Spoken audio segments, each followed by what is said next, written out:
नमस्कार, मैं प्रेम शरण पुनः आप लोगों के सामने उपस्थित हूँ अपने इस छोटे से चैनल ग्रह गोचर के माध्यम से।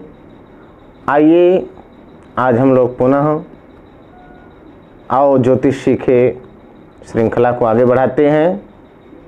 अभी तक हम लोगों ने इष्टकाल ज्ञात करना, शुद्धा, भयात, भवोग इत्यादि चीज़ें हम देख चुके हैं। लग्न कैसे निकाला जाता है, लग्न कैसे ज्ञात करें कि जन्म के समय में कौन सा लग्न है, कौन सा नक्षत्र रहा, कौन सा चरण रहा, इन सब की जानकारी हम लोगों ने प्राप्त किया है।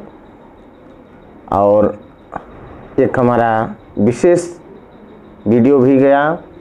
कई लोगों की मांग थी कि गुरुजी हमारे विवाह में समस्याएं आ रही हैं, विवाह नहीं हो रहा है, कोई अपनी कन्या के विवाह के लिए परेशान है, कोई किसी मित्र के विवाह के लिए परेशान है, कोई खुद के विवाह के लिए परेशान है, इस तरह से कोई अपनी बहन के लिए विवाह के लिए परेशान है। तो कई लोगों के अनुरोध आ रहे थे कि गुरुजी आप भेजें, गुरुजी आप इस तरह के उपाय हमको बताएं। तो वो मैंने भेजा है, उसको भी आप देख सकते हैं। जिनकी शादी नहीं हो रही थी, हो रही हो, या ऐसे जो जिनकी शादी में विलम्ब हो रहा हो, वह देख करके जानकारी प्राप्त कर सकते हैं और उपाय कर सकते हैं। कई लोगों के अनुरोध कमेंट बॉक्स में आ रहे हैं नौकरी को लेकर के, व्यापार को लेकर के। हर व्यक्ति नौकरी व्यापार चाहता है, सरकारी नौकरी कैसे मिले गुरुजी। तो उसके लिए भी जल्द प्रयास करूंगा कि एक अच्छी सी वीडियो आप लोगों के बीच में जाएगी। आइए आज के विषय की ओर बढ़ते हैं। हम लोगों ने लग्न ज्ञात करना तक सीख लिया है। आगे आज हम लोग देखेंगे कि किस तरह से कुंडली का निर्माण किया जाए। अब तक हम लोगों ने नक्षत्र को जान लिया है, लग्न को जान लिया। अब 12 भावों में लग्न को रख करके और ग्रहों को बैठाना कि किस भाव में कौन सा ग्रह है जन्म के समय, इसको कैसे हम ज्ञात करें, ये आइए देख लेते हैं। किस प्रकार से यह देखा जाए कि इस ग्रह में या इस भाव में, लग्न भाव में कौन सा ग्रह है, द्वितीय भाव में कौन सा ग्रह है, तृतीय भाव में कौन सा ग्रह बैठेगा, चतुर्थ में कौन बैठेगा, पंचम में कौन बैठेगा, षष्ठम में कौन बैठेगा, सप्तम में कौन बैठेगा, अष्टम में कौन बैठेगा, नवम, दशम, एकादश, द्वादश सारे भाव में कौन कौन से ग्रह बैठेंगे, इसको भी हम देख लेते हैं। बहुत आसान है, आप एक बार देख करके जान जाएंगे। पंचांग के माध्यम से, पंचांग में सारे ग्रहों के स्पष्ट लिखे होते हैं। औदयिक सूर्य स्पष्ट होता है और चंद्र स्पष्ट होता है। किसी किसी पंचांग में चंद्र स्पष्ट नहीं होता है, तो चंद्र स्पष्ट करने की भी मैं विधा बताऊंगा। लग्न को स्पष्ट करना, लग्न का अंश, कला, विकला इत्यादि भी निकालने की मैं आप लोगों को जानकारी दूंगा। पहले आइए देख लेते हैं ऐसा पंचांग। श्री गणेश आपा पंचांग है, उसमें चंद्रमा, सूर्योदय इत्यादि, सूर्य इत्यादि सब के स्पष्ट दिए होते हैं। तो कुंडली निर्माण के लिए बड़ा अच्छा पंचांग माना जाता है। तो आइए हम लोग देख लेते हैं किस प्रकार से हम लोग इसको स्पष्ट करते हैं, किस प्रकार से सारे भावों में ग्रहों को बैठाते हैं। आइए देखते हैं, आइए देख लेते हैं। यदि किसी बालक का जन्म 20 जून 2000 दिन को दिन में 8:13 पर हुआ हो तो, और उस दिन का सूर्योदय 5:13 पर है, तो सबसे पहले हम क्या निकालते हैं, इष्टकाल निकालते हैं। इष्टकाल निकालने के लिए हमने देखा है जन्म समय माइनस सूर्योदय गुणे 2.5, तो 8:13 पर जन्म हुआ है, 5:13 का सूर्योदय हमने देख लिया। 5:13 में 2.5 का गुणा करेंगे तो 7:13। जब इससे आप घटाएंगे 8:13 से 5:13 को, तो बचेगा 3, और 3 को जब आप 2.5 से गुणा करेंगे, 3 दूनी 6, 1 7, 7.5 आ जाएगा, 7:30। ये इष्टकाल हो गया। शुद्धा के लिए जन्म नक्षत्र की एक नक्षत्र पहले की घटी पल को 60 से घटाना पड़ता है। तो हम देख लेते हैं जन्म नक्षत्र से एक नक्षत्र पहले उत्तराषाढ़ा में जन्म है, उत्तराषाढ़ा से एक नक्षत्र पहले पूर्वाषाढ़ा, पूर्वाषाढ़ा की घटी पल का घटी पल है 1955। 60 को हम 59-60 भी लिख सकते हैं, चूँकि एक दंड में 60 पला होता है, तो 59 60 से 19 55 घटाया तो 40 5 आया। इस प्रकार से ये शुद्धा हो गया। आता है भयात, तो भयात कैसे ज्ञात करेंगे? शुद्धा में इष्टकाल को जोड़ देने से भयात प्राप्त हो जाएगा। 40 5 7 30 जोड़े 47 35 ये भयात। अब भभोग के लिए का जन्म नक्षत्र की घटी धन शुद्धा, शुद्धा में जन्म नक्षत्र की घटी को जोड़ देने से आपको भभोग प्राप्त हो जाता है।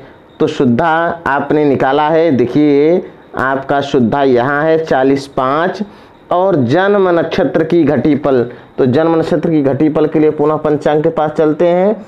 ये जन्म नक्षत्र है उत्तराषाढ़ा, आप देख सकते हैं ये 24 37 है।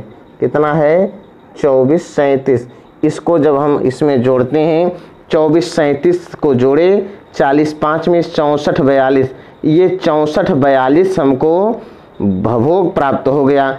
अब चरण ज्ञात करने के लिए हमने आप ये सारी बातें मैंने ये सारी चरण निकालना, भभोग निकालना, इष्टकाल निकालना मैंने आपको पिछली वीडियो में बता दिया है, फिर भी आप देख लीजिए। भभोग की घटी बटे 4 जो प्राप्त हो उसमें भयात की घटी से भाग देने पर जो उत्तर उसमें 1 जोड़ देते हैं तो 64 है। भभोग की घटी 64 है, 64 में 4 का भाग दे दिया तो 16 आया। अब 16 में 16 47 में 16 का भाग देना है, भयात की घटी 47 है तो 16 दूनी 32, 3 बार नहीं जाएगा, 2 आया, 2 में 1 जोड़ दिया तो तीसरा चरण प्राप्त हो गया। लग्न, लग्न के लिए भी मैंने आपको दिखा दिया है लग्न कैसे आप ज्ञात करते हैं। यहाँ लग्न सारणी है आपके सामने, ये तृतीया गुरुवार की बात है। आप देखें बालक का जन्म हुआ है 8:13 पर 9:24 तक ये कर्क लग्न है, तो लग्न चौथी हो गई। अब हम कैसे इसको कुंडली में कैसे फिलअप करेंगे वो देख लेते हैं। ये आपके सामने कुंडली है। अब चौथी लग्न है, उस समय जन्म के समय चौथी लग्न है, चौथी लग्न तो सबसे पहले 4 की संख्या कहाँ लिखी जाएगी? यहाँ लिखा जाएगा 4 5 6 7 8 9 10 11 12 1 2 3 इस प्रकार से लिखा गया। अब ग्रहों को हमको देखना है, ग्रहों को हम कैसे भरते हैं। तो ग्रहों के हमको मान, ग्रहों के अंश कला विकला को देखने के लिए पंचांग की आवश्यकता पड़ती है। हम पंचांग को देख सकते हैं। देखिए यहाँ तृतीया की बात है, तृतीया गुरुवार, ये काशी विश्वनाथ का पंचांग। यहाँ राशि ये लिखा हुआ है आपके सामने, राशि अंश कला विकला गति। तो यहाँ देखिए 2 सूर्य लिखा है, सूर्य ये यहाँ देखें आप, सूर्य के सामने आप चल रहे हैं तो सूर्य 2, तो 2 दूसरी राशि में भोग कर रहा है, 4 अंश भोग चुका है, 43 कला और 47 विकला भोग, यानी दूसरी राशि को इसने वृष राशि को पूरा भोग लिया है और तीसरी राशि में यह प्रवेश कर गया है। तो इसको कहाँ लिखेंगे? कहाँ? मेष वृष मिथुन। तो यहाँ देखिए 3 नंबर कहाँ है? तो 3 नंबर यहाँ है, ये यहाँ पर सूर्य को हम यहाँ लिख देंगे, सूर्य को यहाँ हमने लिख दिया। इस प्रकार अब चंद्रमा को देख लेंगे। चंद्रमा कौन सा है? चंद्रमा उसके बाद ठीक बाद उसके चंद्रमा होता है, यहाँ आप तृतीया के सामने जाएंगे, तृतीया ये गुरुवार 9 14 45 जो यहाँ संख्या होगी उससे 1 बढ़ा करके लिख देना है। तो 9 यहाँ है तो 10 में चंद्रमा को कहाँ लिख देना है? 10 जहाँ होगा वहाँ चंद्रमा को लिख देना है, चंद्रमा। इसी प्रकार मंगल देखिए कहाँ है? तृतीया मंगल 2 में है तो मंगल को कहाँ लिख देना है? सूर्य वाले घराने में 3 में मंगल को लिख देना है। बुध को कहाँ लिखना है? 2, देखिए बुध भी 2 में है तो बुध भी कहाँ लिख देना है हमको? 2 में, 3 में लिख देना है बुध को 3 में लिख दिया हमने, ये इस तरह से बुध को 3 में लिख दिया। उसके बाद फिर आता है बारी गुरु की। अब गुरु देख लीजिए, ये है गुरु, यहाँ से आप गुरु 7 यहाँ लिखा है, 7 का मतलब हो गया 8 में, एक संख्या बढ़ा करके 8 में गुरु को लिख दिया। 8 कहाँ है? 8 यहाँ है, यहाँ गुरु को लिख दिया हमने, गुरु। फिर शुक्र कहाँ है? शुक्र देखिए यहाँ 1 लिखा है, ये 1 में शुक्र है तो शुक्र 1 में है, ये शुक्र का आप पकड़ करके आए, देखिए शुक्र 1 में है तो शुक्र को कहाँ लिखेंगे? शुक्र को लिखेंगे 2 में, शुक्र को कहाँ लिखा हमने? 2 में शुक्र को लिख दिया। इसके बाद पुनः शनि को देख लेते हैं। शनि, ये देखिए शनि आपके ये सामने शनि हो गया, ये शनि को आप देखते चलें 8, तो 8 की जगह शनि को कहाँ रखा जाएगा, 8 से 1 जोड़ेंगे, 8 1 9, 9 जहाँ होगा वहाँ शनि को, ये देखिए 9 चक्र यहाँ है तो यहाँ शनि को लिख देंगे। अब राहु को देख लेंगे, राहु, तो राहु कहाँ है, राहु 2 में है तो राहु को कहाँ भरेंगे, 2 1 3 में भर देंगे, 3 में राहु भी हो जाएगा, यहाँ 3 है तो यहाँ पर राहु भी लिख दिया जाएगा। अब आता है एक ग्रह केतु, तो केतु को कहाँ लिखा जाएगा, देखिए राहु से केतु हमेशा 7वें स्थान पर होता है। यहाँ राहु है 1 2 3 4 5 6 और 7, यहाँ पर केतु हो जाएगा, ये 9वें भाव में क्या हो जाएगा, केतु हो जाएगा। तो इस तरह से हमारा ये जन्म चक्र बन करके देखें, 1 2 3 4 5 6 7 8 और ये 9, इसका नाम हम लिखते हैं जन्मांक चक्र। इस प्रकार से ये जन्मांक चक्र तैयार हो जाता है। यही जन्मांक चक्र देख करके हम फलित करते हैं कि कौन सा ग्रह किस भाव में बैठा है। आज हमने यह जो है जन्मांक चक्र बनाया है, देख लीजिए, इसको आप पुनः बना कर देख सकते हैं, आप इसका बार बार अभ्यास कर सकते हैं। आइए अब हम लोगों ने देख लिया है कि किस तरह से यह कुंडली में सारे भावों को बैठाया जाए। आज के इसमें आपने देखा कि सूर्य को कैसे स्पष्ट किया जाए, चंद्रमा को कहाँ स्पष्ट किया जाए, चंद्रमा इस भाव में है किस भाव में बैठेगा, मंगल इतनी राशि इतनी कला इतने विकला में है तो किस भाव में बैठेगा, भाव इसमें है तो कितने में बैठेगा। इस प्रकार से हमने सारे ग्रहों को बैठाना सीख लिया है।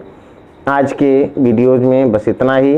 पुनः आप लोगों से हाथ जोड़ करके निवेदन है, करबद्ध प्रार्थना है कि यदि अभी तक आप लोगों ने हमारे चैनल को सब्सक्राइब नहीं किया है तो शीघ्र चैनल को सब्सक्राइब करें, लाइक करें, शेयर करें अपने मित्रों में। जिनको ज्योतिष संबंधी कोई ज्ञान चाहिए वह अपने मित्रों में शेयर करें। कमेंट बॉक्स में आप कमेंट करें, कोई भी आपको समस्या है तो आप कमेंट बॉक्स में कमेंट कर सकते हैं। अपनी समस्या लिख करके आप अपना मोबाइल नंबर लिखें तो मैं आपकी समस्या का समाधान करने का पूरा प्रयास करूंगा। जय श्री राम, जय श्री सीताराम।